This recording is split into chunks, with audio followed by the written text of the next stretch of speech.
All right, baby. Today is Thursday. It's June 22nd. Welcome to the Dog Walk presented by Barstool Sports. I am joined by an in-studio guest. His name is Nick Psyhogios, better known as Chicago's Piano Man, maybe known as a Billy Joel impersonator. Well, we do Elton John too, so. Oh, you do Elton John too? Oh yeah. You gotta wear a wig and shit. How No, do you know do what I that? do? I put a top hat on. Yeah. And change the glasses. That's all. So Nick, And it works. I've seen you out. I've seen you playing, and don't hate me for this. I'm not the biggest live music guy. Okay. Sometimes I find it too loud. I like to talk, whatever. But you're the best. Like you are awesome. And I saw you play years ago, and I was like, oh, that'd be kind of a fun interview. So I'm happy to have you in. And Thrilled to be here. This is awesome. And not to say, like, obviously all these bands are great. A lot of bands do a great job. But sometimes it's just a little too loud for the space, you could say, right? Oh, absolutely. Absolutely. Like, how many places have you played where you're like, man, this is a bandstand, and like there's, you're just completely engulfed the whole room, It depends. We played, when I play out with full band, Yeah. that's a bit more of a challenge because you got a lot of stage volume. You need space. When I'm by myself doing a solo, I can have full control, but Yeah. when I'm with the full band, guitar player might be too loud, or this might be too loud, that might be too loud, and it takes some adjustments. But we played some great places, You'll get there, yeah. nice sound systems. Yeah, I'm sure, and some bad ones, I'm sure too. Yeah. Yeah. Hey, before we get going here, I want to talk about ChevyDriveChicago.com because everyone knows that it's about to be a summer of country music, and we know that there are few things that pair better than country music and Chevy. Your local Chevy dealers want to give you a chance to enter to win a signed guitar by Luke Bryan. Luke Bryan, great music. Shake It For Me. You know, the list goes on and on. The list goes on and on. Do I keep going. I don't know why I'm blanking out so hard right now, but I'm a big Luke Bryan guy. It's easy to enter. Just head over to ChevyDriveChicago.com, and while you're there, check out the latest SUV and Silverado lineup at your local Chevy dealer. That sounds like a no-brainer. Imagine having a signed Luke Bryan guitar just in your basement or wherever. That would be pretty sick. So go check that out. Luke Bryan signed guitar. Thanks to ChevyDriveChicago.com. They're the best. Like they said, go check out all the fleet over there. Silverado, the Equinox, the Traverse, the Colorado, the Blazer. It's all good stuff. So go do that. Enter to win. ChevyDriveChicago.com. And you'll be possibly in the market with a new Luke Bryan guitar. All right, let's get into it. Really, you do a great job. And I just kind of want to get into it with you. So how did this all begin? How did you start playing? How did you start being Chicago's Piano Man? Okay. Well, how far back do you want me to go? Let's get into how you started being the Billy Joel impersonator. Okay. That started in 2015. My brother-in-law passed away, who was also my best friend. And my wife and I wanted to do a tribute, like a little concert for him in his name. And we went to, are you familiar with Ron Onesti? He runs the Arcata Theater in St. Charles, the Des Plaines Theater in Des Plaines. Okay, yeah. Taylor Street Fest. He does all these things. Okay. Wonderful guy. And we asked him about it, and he said, yeah, sure, let's do a concert right here at the Arcata Theater. We did. And at that point, he said, okay, so what are you going to do with the money? And we're like, we didn't really think about that. So then we started a little foundation. We started doing things for St. Jude, Lurie Children's Hospital, but mostly St. Jude was the beneficiary of the concerts. So 2 years after we started doing these, Ron said, you know what? You really should do a Billy Joel show. Because, well, look at me. Yeah. I got old, I got bald, and I got Billy Joel looking. So being a piano player and a singer, we decided that one of those concerts, I think it was 2017, was going to be all tribute acts. So we got Kashmir, Frank, those guys. We got a Beatle band. We got a couple other ones with the Dream Police, which was a friend of mine, Tony Ocean's got that one, and I played with him in that. And then we put together a Billy Joel band. After that concert was over, everybody looked at each other and said, you guys want to keep going? So we did. And we've been doing that ever since. Wow. So just a little suggestion going towards a tribute and towards a charitable event turned into this big thing. Yeah, we've expanded this band. Well, we've got a 5-piece band. Occasionally, we've got a 9-piece band. We bring in some extra horn players, and it sounds awesome. And were you always a Billy Joel guy? No. I mean, I liked his music. Yeah. I was never like a Billy Joel fanatic. Yeah. I mean, in the 80s and the 70s, I would listen to it, but, I was more of a rock guy. Okay, so I assume you played before that then, so you get into the prior to that story then, so you were in like a rock band then? Yeah. Okay, so what kind of like, was it a cover thing, or did you have some It was a cover band stuff? that turned into an original band. Okay. That got signed and got all kinds of wonderful things that we did. Starting in 1974. Wow. I joined this band. Right? Wow. Okay, I was right out of high school. So Yeah, well, that's like... not like I was 40 years old at the time. But you played for a long time. That's the point. Yeah, I've been playing it. So we started playing regularly in the clubs. The name of that band was Stagger. Mm-hmm. I really don't remember where that name came from, but that was the name of the band, and we got stuck with it. We were together for about 10 years. We went through some changes, and my brother-in-law, who I was just talking about, was the bass player in that band. Frank Nadil was the drummer and the singer, and Kevin Rothundy was a guitar player. It whittled down to a 4-piece band. We ran into a gentleman who wanted to manage us, who got us to open up for people like the Ramones. Oh, nice. Greg Kinn, Brian... why can't I think of his name right now? Cuts Like a Knife, Summer 69. Oh, Brian Adams. Thank you. We both got stuck on his name. Yeah. Brian Adams, yeah. So we opened for a bunch of people like that because we were trying to get signed with A&M Records. Then we did an audition for Columbia Records, and they liked us, and they said, hey, great. And this is after 10 years of us traveling the Midwest, doing really great tours of like North Dakota, Minnesota. I'm being facetious, obviously. These are places we went to, but because that's where the work was. So we'd go out for 2 months at a time, come back. And at this point, we auditioned for Columbia Records, not knowing that in the background, Paul Anka had gotten a hold of our tape and was very interested in the band. So Paul Anka signed the band, brought us out to California, put us in his studio in his home in Carmel. We recorded a full album, went to Sound City in Van Nuys and finished it there, which Sound City has a wonderful history. And then came back to Chicago and waited for the album to never be released. And that was kind of the end of the band. So. Oh, no shit. It's one of those stories, Yeah. But were the aspirations always to make it in music? Yes. Yeah. So where did you go to high school? I went to high school in Norwich. School called Ridgewood. Oh, you went to Ridgewood? Okay. Yep. So you're born and raised in Norwich? Yep. Okay. So born and raised in Norwich, you get out, you start the band, and then that kind of ended it there? That ended that band. Yeah. I continued to play in bands. I wound up getting married, had a couple of kids, and got a full-time job because for no other reason, the insurance. I mean, you can't afford insurance. Yeah. So I got a full-time job, but I was always playing. What were you doing for the full-time job? I did a bunch of things, but for the last 30 years, I worked for copier companies. Oh, no shit. As a solutions engineer, I worked for Canon, which actually bought OSE, which was the company I worked for. Okay. And then I worked for Ricoh after that, and I just retired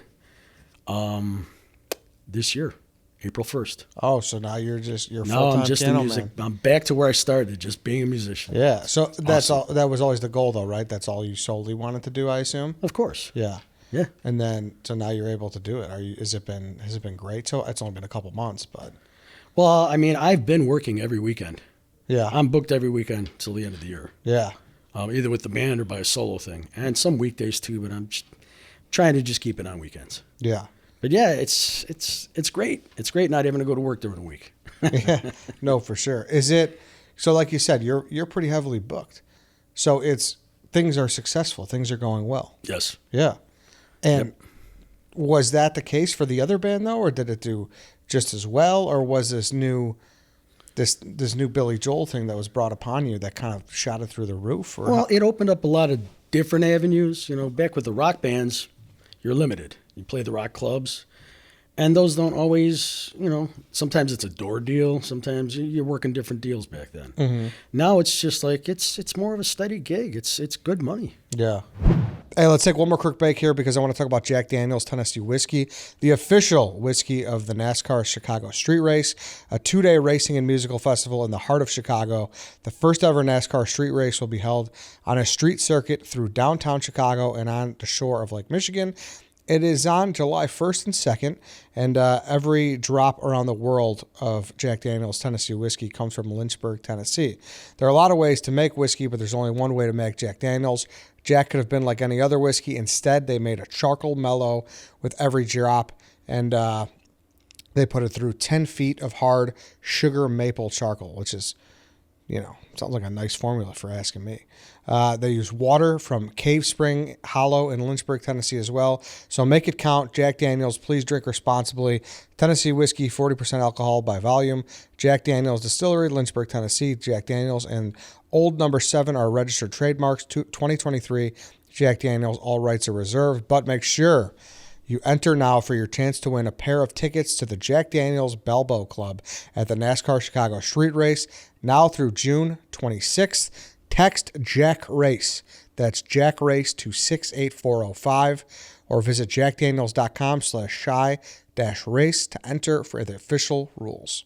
All right, let's hop back into the show. And what is the what's like a typical couple hours you'll go play if it's solo? If it's solo, I'll go anywhere from 3 to 4 hours. 3 to 4. Yep. And it's just banging. Is it mostly by request, or do you got a set list, or how do you usually? I got a set list, but I do other things when I do the solo thing. I don't just do Billy Joel Elton John. I do all kinds of stuff. I'm all over the road when I do solo, so it's kind of fun. What's the most requested song? Obviously, Piano Man. Yeah. Is it? I thought maybe there'd be Uptown Girls would throw their hat in the ring, or no. Believe it or not, we didn't start the fire. It gets a lot of requests, and I deny that one every time. Really? I won't play that song. Why, you don't like it? No. It's not a bad song. It's not a good song either. It's not a bad song though. Yeah, it's okay. Just a lot of words and a lot of repetition. Yeah, you just probably get a headache after that one. Pretty much, yeah. Yeah, I can it's see a that. tough one to sing. It's a tough one to know what you're doing. So Piano Man, then We Didn't Start the Fire is second. Not necessarily second, but it's up there. Yeah. Uptown Girls gets a lot of requests, and then I'll get the weird ones. People will come up and say, "Can you do Captain Jack?" And I'm like, well, I don't really want to depress the entire bar right now. And when do you decide when it's time to pull the trigger on Piano Man for the night? I usually throw it near the middle of the second set. Gotcha. And where does that rank as far as Billy Joel songs you like to sing? In the middle. In the middle? Well, okay. I mean, it's a fun song, but you got to sit there and play harmonica and sing at the same time. So that's tough. You're playing piano, you're playing harmonica, you're taking it off, you're singing. And you got one of those headgear things there? Yeah. Oh, how's that thing work out? Yeah, it's great. It looks like you're wearing braces. No, I hear you on that. Actually, what it looks like is Darth Vader when he took his helmet off. That's what you end up looking like. Yeah. You're sitting there with the bald head and this thing on. Yeah. How did you So I guess if that's the middle and that's your medium favorite, I guess, what is your favorite song to play? From Billy. Kind of like Scenes from an Italian Restaurant. Yeah, it's a classic. That's a good one. I like some of the like Vienna. I like songs like that. That's a good one. Even the Lullaby song. Okay. It's a song he wrote for his daughter. Yeah. Alexa, when he was getting divorced from Christy. Yeah. And it's a really pretty song, and there's some really nice chord changes throughout that song. It's a good song. It's a good. What about Elton John wise? What's the most requested? Get requests for Goodbye Yellow Brick Road. Not as many requests. Because people look at me and they just assume it's a Billy Joel thing, and then all of a sudden I go into the Elton John, and I'm like, oh, where'd that come from? Yeah, you got to have like a little sign, like I do Elton John too. I'm probably more familiar with Elton John stuff from my childhood than I was with Billy Joel. Yeah. I mean, I grew up on Madman Across the Water was a great album. I love that album. I like Elton John a lot. I saw him at Soldier last summer, and it was a fun concert. How much was that ticket? It was a sponsored event, so it was nice. See? So that's Thankfully. why you do this. It was nice. Well, it was for my boss. But what gets the people going the most then? Uptown Girls? Uptown Girls, actually. Yeah. Yeah, definitely. Yeah. Tell Her About It. Okay. Songs, anything up tempo like that. And then when I get into the Elton John stuff, Bitches Back, Saturday Night, all that stuff, that'll get them up. I'm Still Standing, Crocodile Rock. Yep. All great ones. Gets the people going. Gets the people going. What's the, I assume, for full disclosure, you asked if you should wear the uniform. And I said, I don't walk around like this all the time. Thank you for pointing that out. Okay, I was going to help because people do have this connotation that impersonators are a little weird, right? Probably. Yeah, and listen, that a musical one is not crazy, but the people who would wear it all day and stand by the bean and get some pictures, you don't do that, do you? You know what? No, obviously not. I did a photo shoot. Are you familiar with Mike Kaplan, meteorologist, Channel 32? Fox? Sounds familiar. Okay, Mike Kaplan is the Fox meteorologist. He's also a photographer. So I was asking a bunch of my musician friends, hey, who's good for a photo shoot? And a couple of them said, Mike Kaplan. I said, really? So I called him up, and he said, meet me downtown at the building where Fox is, and we're going to do a photo shoot. We'll start in the city, and we'll shoot. So we're walking around. He's like shooting me on the riverfront and things like that, and a couple people would stop and look and go up to my wife, who was also there, and go, was that Billy Joel? And she'd be like, no, it's not. And as soon as she said no, they'd immediately walk away, disgusted or whatever, because they thought they had happened. I mean, you're doing a photo shoot in the city, dressed like this. Yeah. A lot of people are going to ask that question. So. Yeah. But yeah, other than that, no. I walk around in shorts and a T-shirt. Trust me, I do not dress like this all the time. I dress like this when I play. We should bring it onto the bean one time, though, see how it goes, Yeah, it's okay. We don't have to do that. That's right. You're all set. No, I mean, it is awesome, though. What's the, do you have, a confusion story from someone that you've got that, did confuse you and, it just went, too far, where they were just convinced that you were him or something like that? Well, there was a fun one. We were actually on vacation in Italy. And we got to know some of the other couples there. And one of the other couples who we got to be really close with there was a piano in the lobby of one of the hotels. And so I happened to be dressed up that night because we went out for a big dinner and everybody was dressed up. And so I threw on a pair of sunglasses, sat at the piano and played, I forgot the song. It might have been She's Always a Woman. One of the songs that he said it was his daughter's favorite song. Mm-hmm. And he took a video of it, sent it to her and said, look who I ran into. I asked him to do your song, and he obliged. And for days, she thought that her father was really on vacation with Billy Joel, until she saw pictures of us, with just walking around. And he goes, "Wait, that guy's in your tour. It's not Billy Joel." Yeah. So, but no, I've never actually had anybody really confuse me for him. I mean, especially without the glasses. Yeah. With the glasses, it's fine, but yeah, without it's a little different. I don't know, you still do kind of look like him, too. Not by choice. Trust me. I'd love to have a full head of hair. But if you have a full head of hair, then you could have pivoted to someone else, Yeah, with young Billy Joel. Yeah, young Billy Joel. To be honest, he's actually lost a lot of weight. Has he? So now I got to go on a diet. I go, what the hell? That was my excuse to not diet. I was like, I got to look like Billy Joel. Yeah, there's a reason why. Do you have to, do you ever go see him? Or do you, I assume you've seen him before. I've seen him, yeah. Well, like I said, my wife and I went to New York for my birthday. She bought me tickets to see him at Madison Square Garden. Mm-hmm. So that's a very cool concert because it's like he's at home. Yeah. He's just... he does it once a month or something, right? Once a month, and he sells it out every month. That's but amazing. He's decided that he's ending it next year. Oh, really? Yeah. The middle of the year, I don't know what. He wanted to set a record, and then that would be the end of it, as far as the monthly thing there. And I've actually talked to a sax player before and asked him what's his favorite gig, and of course he said Madison Square Garden because I'm at home. Yeah. I don't have to go anywhere. So yeah, that's nice. And how was the experience?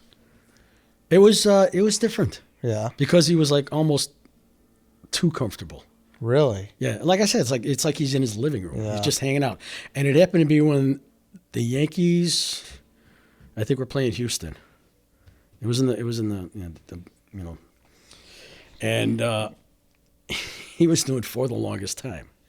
And at the end, he does this line, for the longest, and he holds it out.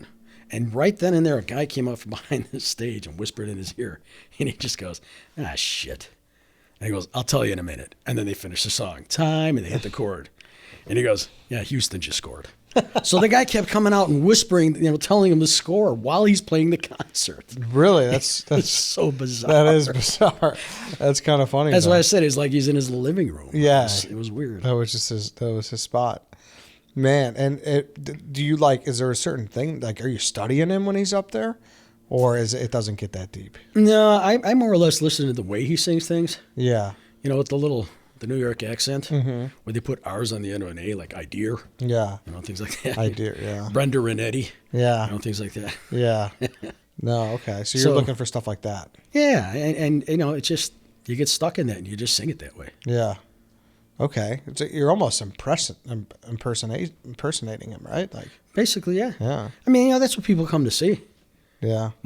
I'm not going to sit there and go, well, I'm going to do Nick's version of Billy Joel stuff. Yeah. Try and do it as close as I can to. People will try to put spins on things like that, though, and it usually doesn't work out. So that's a good move by you. Well, the only spin we do is we'll elongate the songs and, give them solos here and there and let the bass player and the drummer go for a while, things like that. That's cool.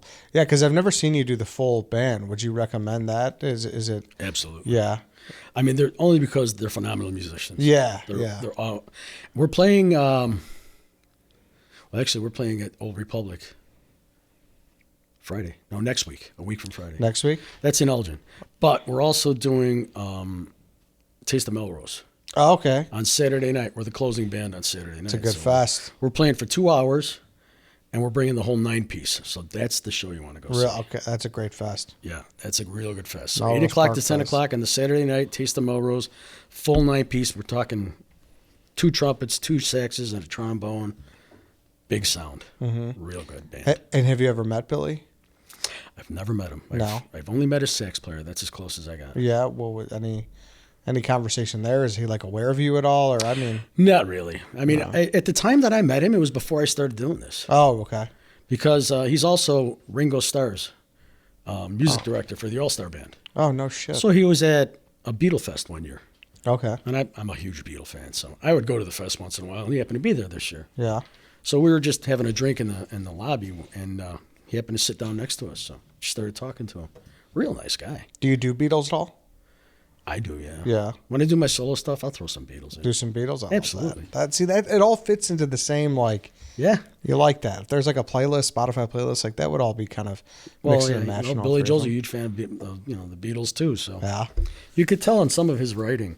As a matter of fact, he said when he wrote Scenes from an Italian Restaurant, that was his attempt at doing side 2 of Abbey Road. Oh, really? Where they had all the songs linked together? Yeah. That's why there's so many different parts of that song. Huh. That was his attempt at something like that. Okay. So I thought that was interesting. That is interesting. Every once in a while, they have the Billy Joel channel on Sirius XM for a limited time. They'll have it on there for a month. And they'll always have him telling really interesting stories. So I listen to those just to get some background. Yeah. It's good stuff. You do your homework. Yeah. You're trying to be the best Billy Joel impersonator there is. Because there's probably, are you the only one in Chicago that you know of? I know there's a guy in Milwaukee, but he doesn't play piano. He just sings. Oh, really? So they got a guy that's playing piano, and then they got a guy that sings front. But I've used their sax player when I needed him once in a while. And he now moved to Florida, which he was a phenomenal sax player. Yeah. It's a shame. But they're nice. I know a lot of some of the players and some of the other stuff, and they're good. They're good people. They're all good Gotcha. people. So there is a difference, though. I wonder how many there are across the nation. I don't know. I've never really thought about it. You never did a Google, Billy Joel Not really. Charleston, South Carolina? I mean, I only know about the one in Milwaukee because I named our band the same as theirs, and I went, well, that's a little confusing. Yeah. Because they were 52nd Street. So Okay. So then I went, well, as long as I'm going by Chicago's Own Piano Man when I do solo, I'm just going to call it Chicago's Own Piano Man Band. I know it's a mouthful, but it certainly will never be confused with anybody else. So. What's your favorite venue to play at? We play at the Club Arcada which is on the 3rd floor of the Arcata Theater, once a month. And I love playing there because the crowd is always so interactive. Yeah. I mean, the people that are there to have fun, and they're there to hear Billy Joel and Elton John songs. Yeah. And that's how it's advertised. And like I said before, Ron's a friend, and he's a great guy to work for, and he's just a good friend. What would be like your dream in music to do? Do you still do that, or is it just kind of like? No, I'm still I'm actually on the verge of releasing another CD. So I've got my own music that I write too. Awesome, that's great. A bunch of it. I've decided to kind of clean house. So I had a bunch of old stuff. It'll be almost like an anthology. There's some stuff I recorded when we did the whole Paul Anka thing. There's some stuff we recorded when I was in the Chicago Recording Company, CRC downtown. I don't even know if they're still here. It's good. It was a great studio. And there's stuff I recorded in my own studio. So I'm just kind of putting a mishmash of a bunch of stuff together and releasing that. And once that's done, my head will be clear and I can start recording the new stuff. So it's kind of like you need to clean your plate so you can move on. You'll be good to go, yeah. Yeah. And so as far as like just doing it full time, is that enough though? Like, do you want to rise to a different rank? Like do the Chicago Theater someday? Or is that something like it's in the... I would love to rise to a different rank. Are you kidding me? Yeah. Of course. I mean, you mentioned Ravinia. I'd love to play Ravinia, but I just don't know. Even smaller, there's smaller theaters out there. I've done shows at the Displays in the Arcata. We did one at the Displays around Christmas time. It was just called Chicago's Own Piano Man Band and Friends. You want to talk about a mouthful. But we did that, and we had a bunch of our friends that were singers come and perform with us. And we did all our Billy Joel and Elton John stuff. And, there were about 700 people there for that show. So I was like, that was cool. That was real cool. It's good stuff, man. Like, that's not, I had you in here because that's why I really think so. I'd love to have you come out and see the band, though. I really think you'd be impressed with it. Yeah, no, I'll definitely have to do that someday because I was telling you, too, I want you to. I'm moving soon, and we're like, it's me and my buddies, and it's kind of like the last hurrah. I wanted you to play in my garage and just kind of, have a nice little garage party. Did we talk about a date for that or something? Or you were talking about you wanted to do a weekend, though, right? Yeah, we did. You're so booked. Yeah, it's probably not. Probably have to pick a Thursday or a Sunday if you would be so if you'd be so kind to break the weekday rule. Either that or there is a couple of places that I play at the beginning of the year. They want to book me in there, like 2 Saturdays a month for the whole year and lock me in. Mm-hmm. And my deal with them was I would agree to it, provided if I needed to, I could, get out of a gig here and there. Yeah. And they agreed. They said, yeah, that's not a problem at all. And I have done that. Oh, okay. So if one of those falls in, we can always, work something out. All right, I like this. So it's a possibility. We're getting places. Just for you, Eddie. I appreciate that. Hey, I hope a bunch of other people are calling you up after this too, We'll get that would be awesome. We'll get you all over the joint. We have a website, or I have a website. It's got all the information on it. What's the website? Chicago's Own Piano Man. Chicago's Own Piano Man. Go check it out. Yeah. Go check it out. Anything else from your whole music career and whatnot that it seems like you probably ran into a bunch of cool people? Oh, God. Because you said before, you're like, I'll bring some of the stories. So I don't know if there's any. You know what? The bad part is back then, we didn't have the phones with the cameras. Yeah. Otherwise, I'd have some really cool pictures. When I worked at when we were doing the recordings by Paul Anka, I did some work with David Foster. I mean, we sat next to each other playing keyboards, putting down keyboard parts. And I mean, here's the guy that's, I don't know how many Grammy Awards he's won. For production, things like that. Patrick Simmons from the Doobie Brothers. Okay. Used to come out and hang out when we were recording all the time just because he loved the band and he loved the whole band feeling. Mm-hmm. So he would just come and hang out, and he did a solo on one of our songs. So, just having people like that hanging out with you, it was pretty cool. These are guys I grew up listening to. Yeah. So, that is awesome. And, and then I've met a lot of people through a lot of work I've done with Ron at his theater, like Mark Farner from Grand Funk and people like that. I opened up for, I'm spacing on everything today. That's all right. From the Guess Who, Bert, lead singer of the Guess Who. Somebody help me out here. Why can't I think of his name? I'll Google it up here, Nick. On my computer's, of course. Burton Cummings, thank you. I just thought of it myself. There we go. Burton Cummings, and he turned out to be a wonderful guy. Mm-hmm. I opened up for him a few times, And he would just like walk into the dressing room when I was done playing, and compliment me and everything. And then he would talk about different things, and then he'd walk away. Then he'd come back and go, "Hey, do you like autobiographies?" And I'd go, "Yeah." And he'd walk away and he'd come back and with a book in his hand and go, "You got to read this one." And he's just a sweet guy. That's pretty awesome. And to me, he's got that's a rock and roll voice right there. Yeah. Burton Cummings. Burton Cummings. I'll have to listen to some Burton Cummings. I mean, I'm sure I've heard a ton of songs. Oh, you have. How about These Eyes? Remember These Eyes? Oh, yeah. American Woman. Oh, of course. American These Woman Eyes. is Burton Cummings. Okay. All right. Yeah, I know him then. Yes. Sometimes I'm not the best music guy, per se. Well, you're young. Yeah. I'm talking about older bands. Yeah. I'm 32, so You're young. getting old. But, yeah, man. No, this has been fun just to chat with you, Nick. Like you said, chicagospianoman.com. Chicago's own. Chicago's own. Because I think there might be a Chicago's Piano Man, so I had to go Chicago's own Piano Man. Okay. Which makes it more of a mouthful, but it is Chicago's own pianoman.com. The website page is the same thing. I mean, the Facebook page, same thing, Chicago's own Piano Man. And then there's a Chicago's own Piano Man band Facebook page, so you'll find it somewhere. You got it all. Is the bar scene? Are you like ever tired of it? Like you get like guys spilling drinks in their keyboard and shit. Oh God, that never happens. No? No, God, no. What would happen if they did? Nobody ever gets that close. Oh Trust yeah, me. just you put a bubble around. Well, them. no, I mean a lot of the places I play, there's like this Saturday I'm playing at a place where they got their own piano. Okay. I'll give them a plug. Mezzi Mediterranean in Schaumburg. Come on out. They got great Greek food. Okay. So I'm playing there. They have their own piano. So Do you prefer piano or keyboard? most of what I'm doing is on piano, so it doesn't matter. It's nice to have my own keyboard. Yeah.